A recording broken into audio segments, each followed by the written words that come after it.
Assalamualaikum warahmatullahi wabarakatuh. Shalom, Om Swastiastu, Namo Buddhaya, Salam Kebajikan. Perkenalkan, nama saya Yiska Dewana Sidabutar dari kelompok yang beranggotakan Rista Mayuri Taruk Allah, Muhammad Fatih Farhat, Muhammad Rahmat Jalaluddin, dan Muhammad Asar Syam dengan NIM terlampir. Pada kesempatan kali ini, saya akan menjelaskan tentang step-by-step perakitan komputer. Pertama, siapkan motherboard dan case komputer yang akan dirakit.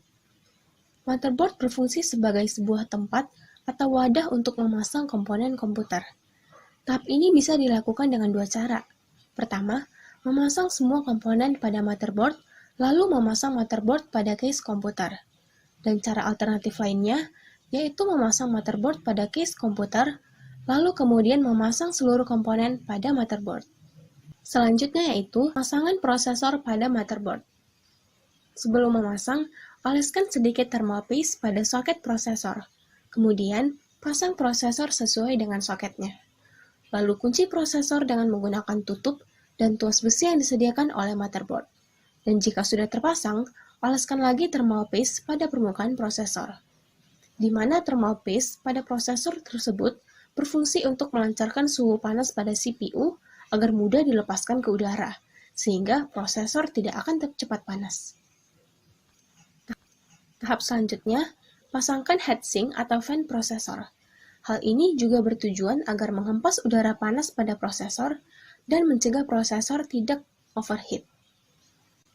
Kemudian, pasangkan RAM atau Random Access Memory pada slot motherboard.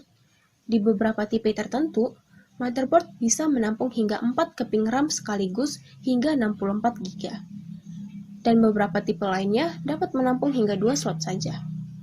Cara memasangkannya adalah dengan membuka kunci pada slot RAM, lalu RAM ditekan hingga slot mengunci VGA dan terdengar suara bunyi klik. Lalu, tahap yang perlu dilakukan selanjutnya adalah memasang VGA atau Video Graphics Array. VGA merupakan komponen grafis untuk membantu kinerja komputer agar menghasilkan gambar yang lebih tajam. Selanjutnya, memasang power supply. Power supply bekerja sebagai sumber aliran listrik utama agar komputer berjalan seperti semestinya. Cara memasangkannya adalah menyimpan PSU pada case komputer, lalu memasang beberapa kabel front panel pada motherboard. Berikutnya adalah memasangkan tempat penyimpanan SSD, Solid State Drive atau HDD, Hard Disk Drive, yang bertujuan untuk menyimpan segala file yang akan kita gunakan. Perbedaan antara HDD dan SSD adalah kecepatan penyimpanan dan pemrosesan jauh lebih cepat pada SSD ketimbang HDD. Cara memasangkannya adalah dengan menggunakan kabel power SATA yang disambungkan pada power supply, lalu menyambungkan kabel SATA ke motherboard. Untuk motherboard tertentu, terdapat slot SSD NVMe, sebuah SSD berukuran kecil yang dipasangkan langsung di motherboard. Langkah selanjutnya adalah memasang cooling fan pada case komputer. Hal ini bertujuan agar sirkulasi pada komputer terjaga dan mencegah komponen-komponen dari suhu yang terlalu panas atau overheating. Biasanya akan ada 2 atau lebih fan di bagian depan komputer dan 1 di belakang.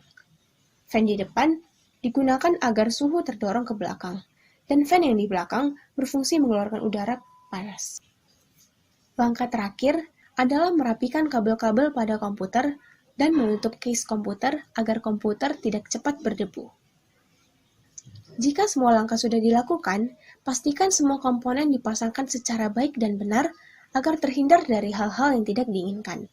Lalu kabel power supply siap dicolok ke stop kontak, dan komputer siap untuk digunakan. Akhir kata, saya memohon maaf apabila ada kesalahan kata maupun pengucapan. Terima kasih dan sampai jumpa.